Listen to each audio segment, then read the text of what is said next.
Tonight, we are going to change the way we perceive the universe. We often look up at the night sky and see fire. We see rock. We see empty, dry, cold space. We think of the cosmos as a desert. But tonight, we are going to discover the truth. We are going to discover that the universe is actually a place of water, a place of hidden oceans, deep currents, and silent tides. It is a wet universe, a flowing universe. But before we launch our vessel into this cosmic sea, I want you to prepare your own mind for the journey. The day is over. The noise of the world has finally faded away. You are safe. You are in your sanctuary. Imagine that your mattress is a raft, floating gently on a calm, dark lake. The water is still, glassy, perfect. The air is warm and heavy, smelling of night rain. Above you, the stars are reflecting on the surface of the black water. You are suspended between two skies, one above and one below. Breathe in deeply, tasting the cool night air, filling your lungs with peace. Hold it for a moment, and breathe out, letting your body sink deeper into the softness. Let your muscles loosen, unclench your jaw. Let your shoulders drop away from your ears. Let your hands uncurl. Let your eyes become heavy, heavier. We are about to leave the solid ground behind. We are about to drift into the deep flow of the cosmos. We begin our journey right here, looking down at our home, Earth. From this height, the planet looks like a polished sapphire gemstone glowing in the dark. We are not looking at the continents tonight. We are not looking at the cities. We are looking at the water. The Pacific Ocean stretches out below us, vast, dark, and deep. It covers half the planet. From space, you cannot see the waves. You cannot see the storms. It looks like a sheet of smooth, dark glass. It reflects the moonlight in a shimmering path of silver that stretches for thousands of miles. This water is special. It is the reason we are here. It is the solvent of life. Every drop of water in your body, every tear you have ever cried, every breath of moisture you take was once part of this global ocean. And before that, it was ice floating in the deep freeze of space. Water is the traveler of the universe, and we are going to follow its path. We are going to trace it back to the source. We turn our ship away from the blue glow of Earth. We engage the engines, silently pushing away from orbit. The Earth shrinks behind us. It becomes a marble, then a pearl, then a pale blue dot suspended in a sunbeam, and finally, just another star in the black sky. We are now in the true ocean, the cosmic ocean. Space is not empty. It is a medium. It is filled with dust and gas and radiation. It flows like a liquid around the stars. Gravity creates tides and currents in the fabric of space-time. Nebulas drift like islands of coral in the deep. We are sailing through this invisible sea. Our first destination lies ahead, the red planet, Mars. As we approach, it looks dry and dead, a world of rust and dust, a desert planet. But look closer. Look at the scars on the surface, those winding valleys, those deep canyons that snake across the equator. They look familiar, don't they? They look like riverbeds. Billions of years ago, This world was wet. This world was blue. Imagine standing here 4 billion years ago. You would hear the sound of waves crashing against a shoreline. You would see rain falling from gray clouds. You would see rivers rushing down from the mountains, carving these paths into the rock. Where did it go? The water is still here. It is just hiding. It is sleeping, frozen beneath the red soil, trapped in the polar ice caps, waiting for a spring that hasn't come in 1 billion years. We drift over the poles, layers of white ice and red dust, stacked like pages in a book. It is a silent, frozen archive of a lost ocean. We use our sensors to look deeper. Beneath the South Pole, buried under a mile of ice, there is a lake, liquid water, salty and cold, trapped in the dark. Could there be life there? Microbes sleeping in the slush, waiting for the sun to warm them up again? We leave Mars to its secrets. We travel further out, into the darkness. The sun is getting smaller. The light is getting colder. We are entering the asteroid belt, millions of rocks tumbling in the void. But these are not just dry stones. Many of them contain ice, water, frozen as hard as granite, hidden inside the rock. They are like cosmic canteens, carrying water from the birth of the solar system. We approach the largest object here, Ceres. It is a dwarf planet, a small gray sphere floating in the debris field, but it is special. It is a muddy world. Beneath its dusty crust, there is a layer of briny, muddy ice, maybe even pockets of liquid water left over from its formation. Volcanoes here do not erupt with lava. They erupt with salt water, cryovolcanoes, spewing slush into the vacuum. We watch the surface for a moment. Bright white spots glow in the craters. Ahuna Mons, Okator Crater. These spots are salt deposits left behind by evaporating water. They glitter like diamonds in the dark gray dust.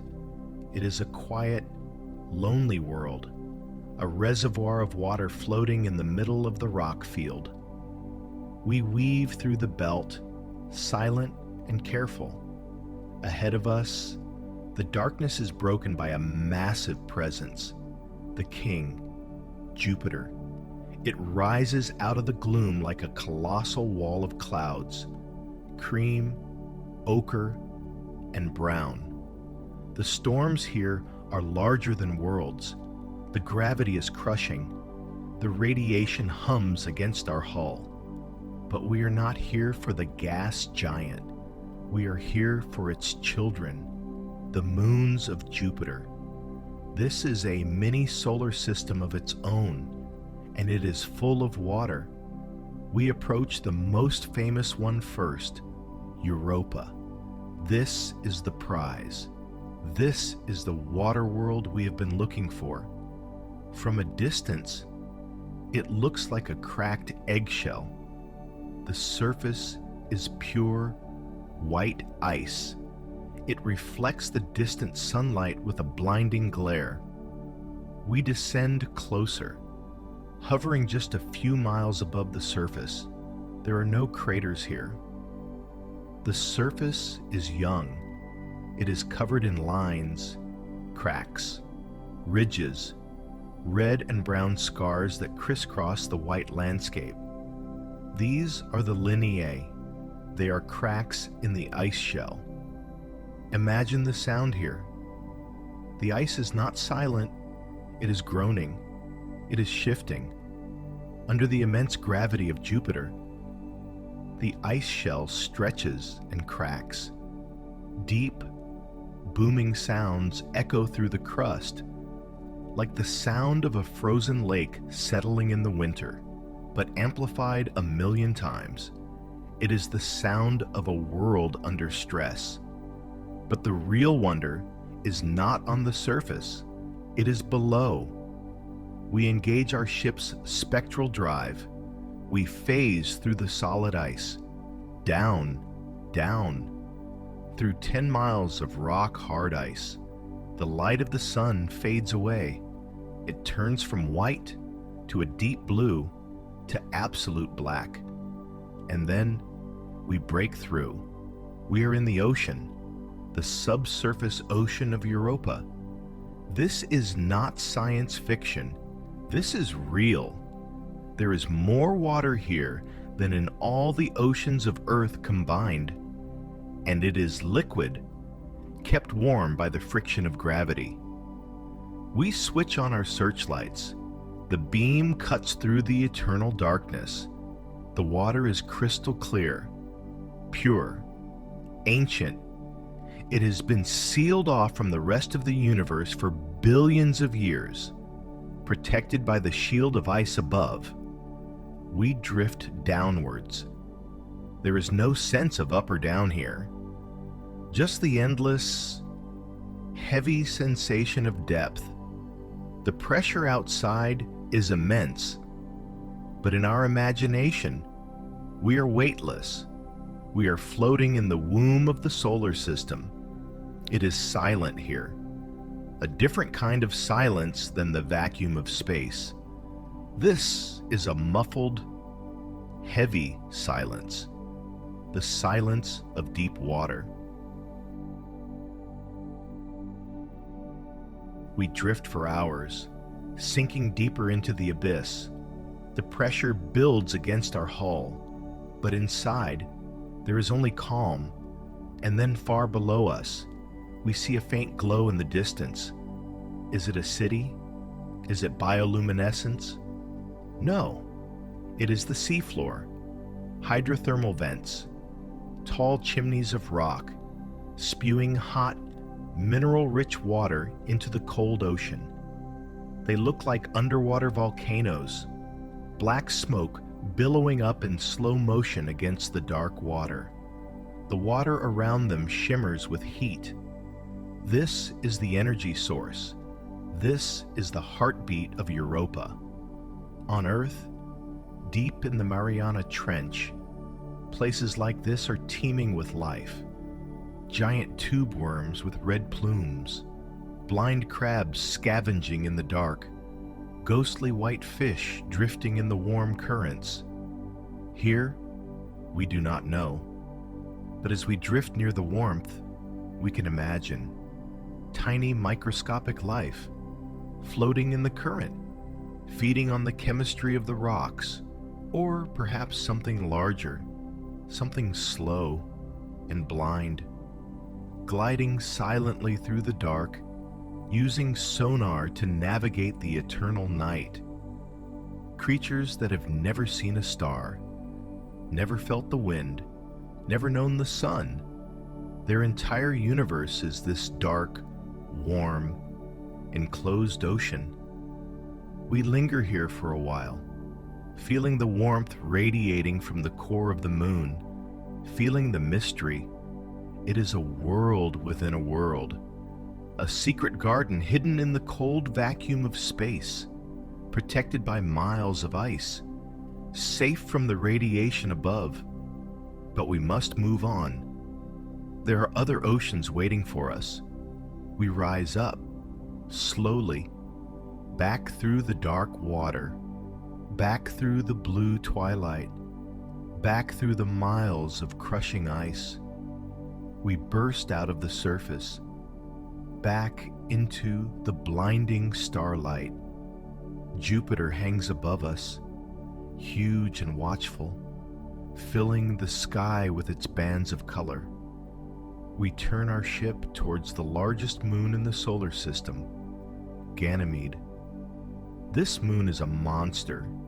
It is larger than the planet Mercury. It is so big that it has its own magnetic field. It hums with energy as it orbits.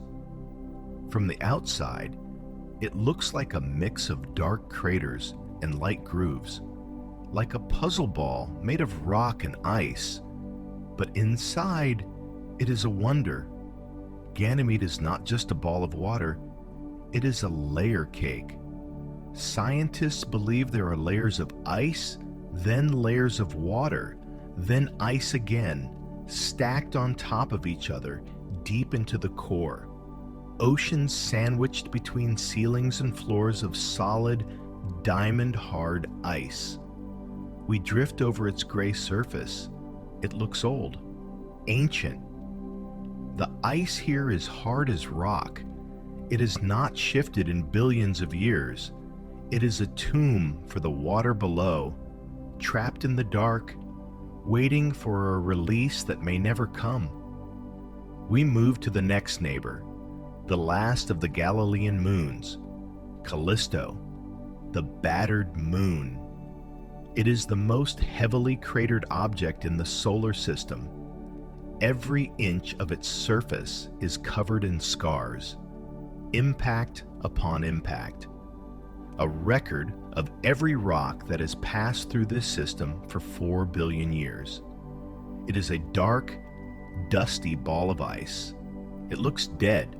It looks frozen solid. But even here, appearances are deceiving. Deep beneath that battered, ugly crust, there is a salty ocean. The salt acts like antifreeze, keeping the water liquid even in the deep freeze of space. It is a silent ocean. No vents, no volcanoes, no energy sources that we know of. Just cold, salty water sitting in the dark, a lonely reservoir at the edge of the giant's gravity. We leave the Jupiter system behind. The giant planet shrinks behind us. We are heading out into the deep gap, the space between the planets. The journey to Saturn takes time. The distance is immense. We drift through the empty space between the giants. This is the interplanetary ocean. It is calm here. The solar wind is just a gentle breeze against our hull. The stars are steady and unblinking. They look like diamonds scattered on black velvet. You can feel the scale of the universe here, the loneliness.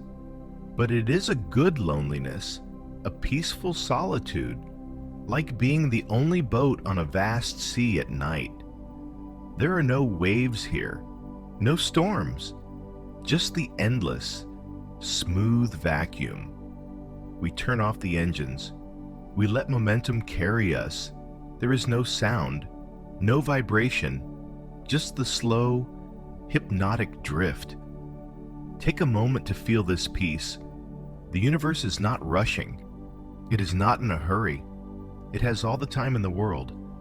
And so do you. Let your breathing match the rhythm of the ship. Slow, deep, steady. Ahead of us, a new light appears in the darkness. The jewel, Saturn. It is glowing with a soft, golden light, and around it, the rings, the most famous structure in the solar system. But tonight, we see the rings differently. We know what they are made of. They are not just dust. They are made of water. Trillions of tons of water ice. Some pieces are as small as snowflakes. Some are as big as mountains. We glide just above the ring plane. It looks like a frozen river flowing around the planet, a river that has no beginning and no end. The sunlight catches the ice crystals, creating rainbows that stretch for thousands of miles. It is the most beautiful water feature in existence. We fly through the gaps in the rings. It is like flying through a silent snowstorm. Particles of ice bounce gently off our shields, glittering as they tumble away. But we are looking for the source of this ice.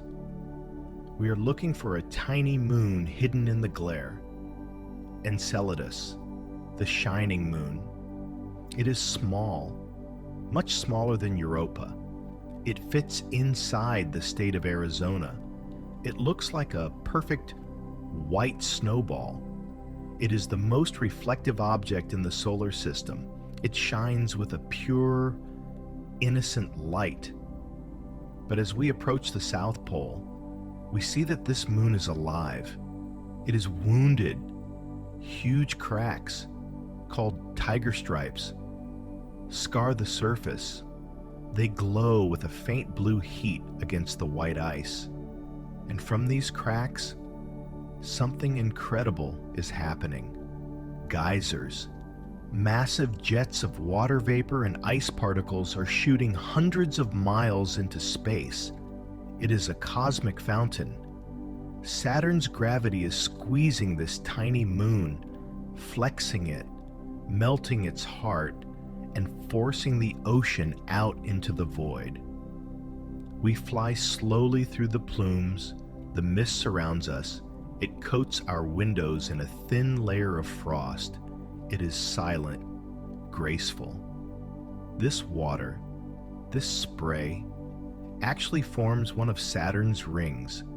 The E-ring is made entirely of water from this little moon. Saturn is wearing a necklace made of ocean spray. We sample the water as we pass through. It is salty, just like the oceans of Earth. It contains organic molecules, the building blocks of life. Here, in this tiny, freezing moon, the ingredients for life are being sprayed out into the stars. It is an invitation, a signal calling out to the universe. We are here. The water is here.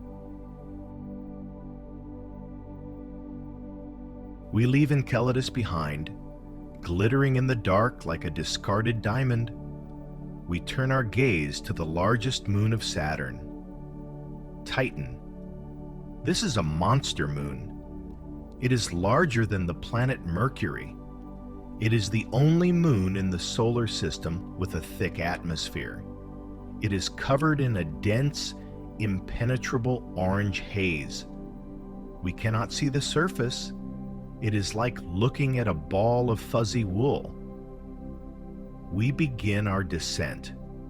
The atmosphere is thick, thicker than Earth's atmosphere. We sink into the orange clouds. The light of the sun fades into a dim, sepia twilight. It feels heavy here, humid, quiet. The pressure builds against the hull. As we break through the clouds, a strange landscape reveals itself.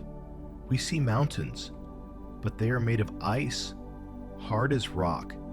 We see dunes, but they are made of dark, hydrocarbon sand.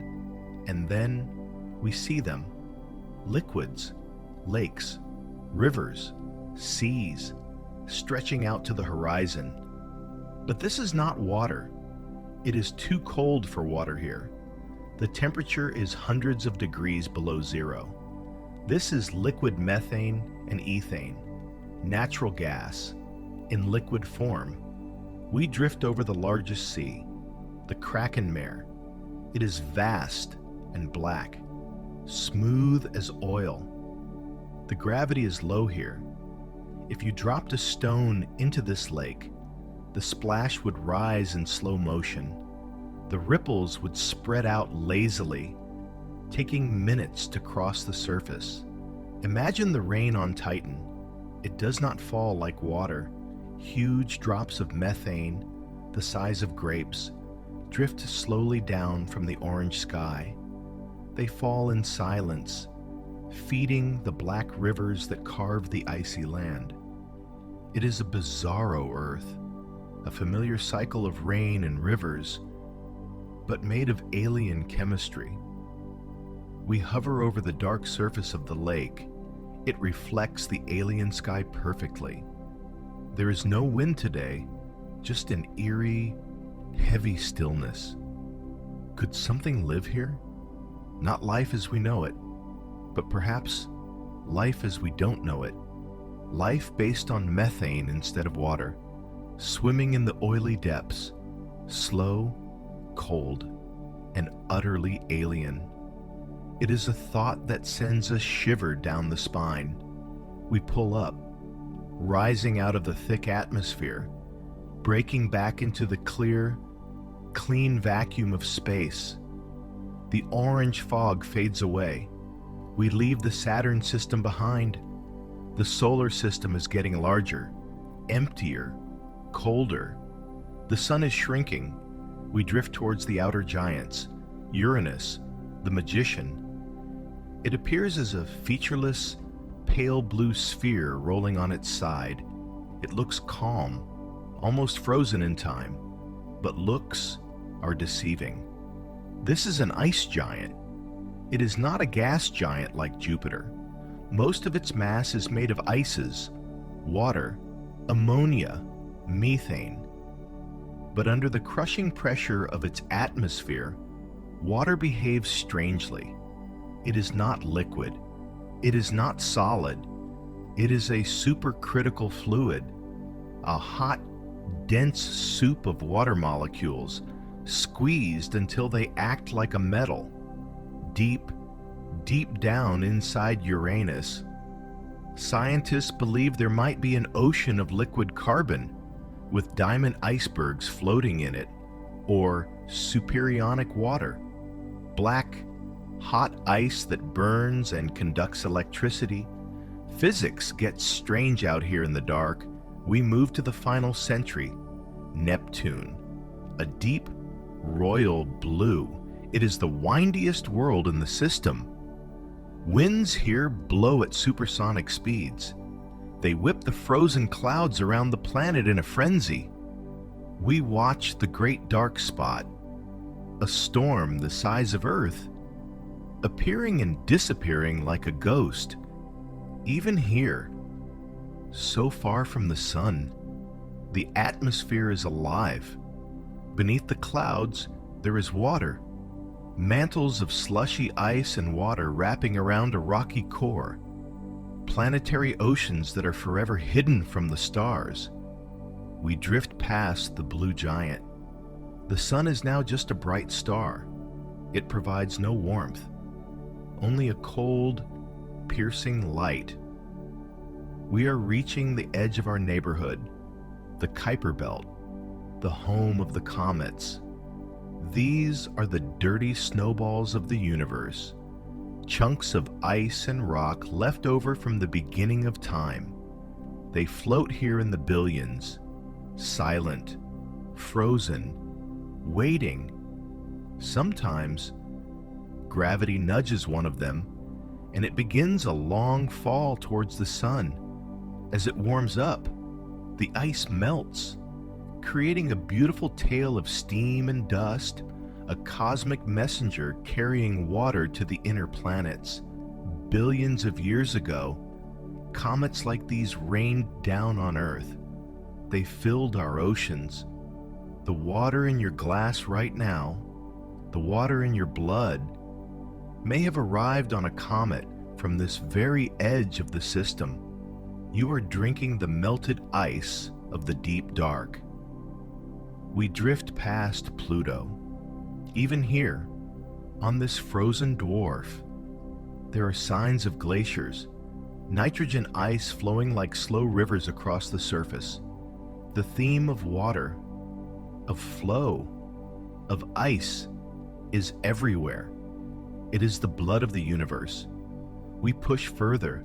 We engage our warp drive, moving deeper into the galaxy. We are going to witness the birth of water itself. We arrive at the Orion Molecular Cloud, a vast nebula, hundreds of light years across. It is not dark here. It is glowing with a ghostly red light. Inside this cloud, hydrogen atoms are meeting oxygen atoms. It is a cosmic chemistry lab. In the cold vacuum, dust grains act like meeting places. A hydrogen atom lands on a dust grain, then an oxygen atom, then another hydrogen. And in the silence, a bond is formed. H2O, water. It is happening right now. Trillions of gallons of water are being created every second. It forms as ice crystals on the dust. Cosmic snow. Imagine a snowstorm that spans light years, snowflakes drifting in the void, waiting to be swept up by gravity, waiting to become part of a new ocean on a new world. This is where the water in your body came from. You are made of this cosmic snow. We leave the nebula behind. We resume our journey outward. We are leaving the familiar planets behind. We are now entering the true unknown, the Oort Cloud. This is the shell of our solar system, a sphere of ice debris that surrounds our sun like a cocoon. It stretches out for a light year in every direction. Trillions of icy objects float here. They are so far apart that if you stood on one, you would not be able to see the others. It is the ultimate solitude. These are the sleeping giants of the cosmos. Some of them are the size of mountains. Some are the size of continents. They have been frozen here since the dawn of time. 4.5 billion years of silence, waiting, drifting. They hold the pristine water of creation. Imagine resting on one of these comets. The sun is just a particularly bright star in the distance. It is indistinguishable from the other stars. There's no heat here. The temperature is near absolute zero. The ice is as hard as diamond. You are riding a silent iceberg at the edge of the world. We push further. We engage our warp drive again. We cross the Great Divide. We travel to a famous neighbor in the galaxy, the TRAPPIST-1 system. This is a marvel of the cosmos. 7 Earth-sized planets orbiting a small, cool, red star. They are huddled close together for warmth, like a family gathering around a dying campfire. We drift towards the 4th planet, TRAPPIST-1e. It is located in the habitable zone, the Goldilocks zone, not too hot, not too cold, just right for liquid water. As we descend through the clouds, we see a world covered in water, but the light here is different. The star is red, so the oceans look black, reflecting the dark crimson light of the sun. It is a twilight world because the planets are so close together. The tides here are massive. The gravity of the neighboring planets pulls on this ocean, creating waves that are hundreds of feet high, moving in slow motion across the planet. Imagine standing on the deck of a ship here. The air is red, the water is black. You look up at the sky, and you see 3 other massive moons hanging above you. But they are not moons. They are other planets. You can see their clouds. You can see their continents. It is a view that would stop your heart. We plunge into this red ocean. The water is warm. It is salty. It feels familiar. Life could be teeming here. Complex ecosystems hidden beneath the red waves, coral reefs made of alien minerals, schools of silverfish darting through the gloom. We will never disturb them. We are just ghosts passing through. We rise again. We travel to a different kind of water world, Gliese 1214b. This is a super Earth. It is huge, much larger than our home, and it is covered in a thick, steamy atmosphere. We descend. The pressure builds rapidly. The atmosphere is mostly steam, hot water vapor. We dive into the ocean, but this ocean has no bottom. As we go deeper, the pressure becomes so intense, so crushing, that water behaves in ways we cannot understand on Earth. It does not freeze into cold ice.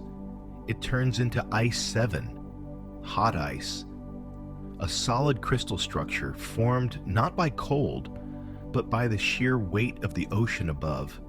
It burns to the touch. The seafloor is made of this hot ice, a strange, exotic material. The universe is full of these strange forms of water: amorphous ice, cubic ice, hexagonal ice. Water is a shapeshifter. It adapts to the cold. It adapts to the pressure. It is the most resilient substance in the cosmos. We leave the steam world.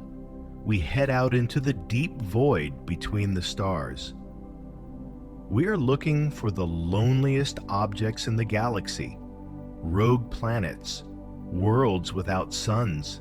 They were kicked out of their own solar systems eons ago, doomed to wander the galaxy alone in the eternal night. We find one, drifting in the absolute dark. It has no star to warm it. The surface is frozen solid, temperature near absolute zero. Nitrogen and oxygen lie frozen as snow on the ground. It looks dead. But let us look deeper. We use our sensors to look inside. Deep within the core, there is still heat. Radioactive decay is keeping the center of the planet warm. And between the hot core and the frozen crust, there is a layer, a hidden ocean. Liquid water trapped in the dark, protected by miles of ice. It has been there for billions of years. It will be there for billions more. Imagine the life that could evolve there, in total darkness. Creatures that have no concept of light or sight. They rely on sound, on touch, on electrical fields. They swim in the eternal night, drifting through the galaxy, unaware that there are stars outside their icy shell. They are the ultimate travelers, safe in their portable ocean. We leave the rogue world to its eternal solitude. We pull back now, way back. We leave the planets behind. We leave the stars behind. We drift into the intergalactic void, the space between the galaxies. Here, there are no stars nearby, just the endless, velvet dark. But even here, in this absolute nothingness, there is water, stray molecules drifting in the vacuum, lonely travelers moving apart as the universe expands. Feel the expansion. The universe is stretching. The galaxies are moving away from each other. The oceans are getting further apart. The silence is growing. It is a gentle stretching, a relaxation of the fabric of space, like a deep breath being exhaled forever. We look back at the Milky Way.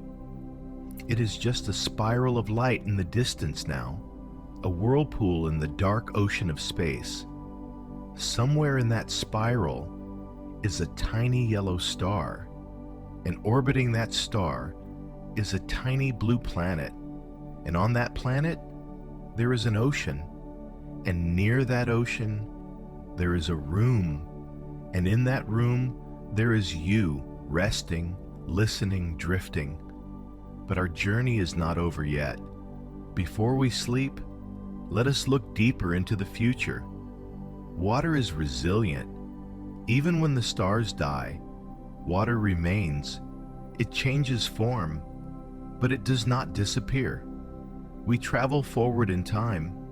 Billions of years pass in a heartbeat. We return to our solar system. But it has changed. The sun is expanding. It is turning into a red giant. It grows large and angry in the sky. Its heat reaches out to the earth. We watch the final days of our home oceans. As the temperature rises, the seas begin to boil. The Pacific, the Atlantic, they turn into steam. Thick white clouds cover the planet, and then the atmosphere is stripped away. The water is lost to space. It drifts away from the dying Earth, but it is not destroyed. It travels out into the solar system. It cools down. It turns back into ice. It lands on the moons of Jupiter and Saturn, adding to their oceans. Water is recycled on a cosmic scale. It moves from world to world, carrying the memory of where it has been. We jump further ahead, trillions of years. The stars are fading. The universe is cooling down. The only heat left comes from the cores of dead planets.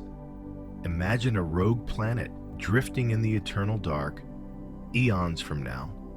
The surface is covered in nitrogen ice, but deep below, miles under the crust, the pressure keeps a layer of water liquid. In this last, lonely ocean, life still swims, blind, slow, eternal. They are the last witnesses of the universe, protected by the water, safe in their dark womb. We realize something profound. The universe began in fire, but it will end in ice. It will end in a frozen silence. But even then, the water will be there, sleeping, waiting, a testament to the life that once was. We pull back to the present moment. We return to the here and now. We return to the safety of your room. Think about the water in your own body. 60% of you is water. Your blood is like a captured ocean, flowing through your veins. It has the same salt content as the primordial sea. You carry the ocean inside you, the water in your cells, the moisture in your breath, the tears in your eyes. It is ancient. Some of the hydrogen atoms in your body were created in the Big Bang. The oxygen was forged in the heart of a dying star, and they met in a nebula to become water. You are not just looking at the universe. You are the universe. You are a vessel of cosmic water, given consciousness, floating on a rock in space. Feel the fluidity of your own existence. Your thoughts are like waves, rising and falling on the surface of your mind. Let them settle. Let the wind die down. Let the surface of your mind become smooth as glass, reflecting the silence of the deep. There is no separation between you and the cosmos. It is all one single, flowing substance. You are melting into the mattress. You are dissolving into the night, just as the ice melts into the ocean, effortless, natural, peaceful. The journey has been long tonight. We have traveled from the familiar shores of Earth to the frozen crust of Europa. We have flown through the ice geysers of Enceladus and descended into the methane mists of Titan. We have seen the global oceans under red suns and witnessed the birth of water in the dust of nebulas. And now we return to the source, to the stillness within. The ultimate ocean is the mind in deep sleep. Dark, calm, limitless. There are no storms there, no waves, just the deep, restorative silence. We lower the anchor of our ship. The chain rattles silently into the depths of the night. Down, down. It hits the bottom of the universe. We are moored. We are steady. The engines are powering down. The hum of the vibration stops. The lights are dimming. One by one, the console goes dark. The view screen fades to black. The stars outside are watching over us, guarding our rest. The great cosmic ocean is rocking us gently to sleep, rocking and rocking, like a boat on a calm sea. Let go of the last rope holding you to the waking world. Let go of the last thought. Let go of the last worry. Watch them float away like bubbles rising to the surface, popping and disappearing. You are sinking into the velvet dark, deeper now, past the dreams, past the memories, into the pure, healing void. The water is warm. The silence is perfect. You are home. You are safe. You are one with the flow. Drift, float, sink, sleep. Traveler, sleep. Good night, ocean. Good night.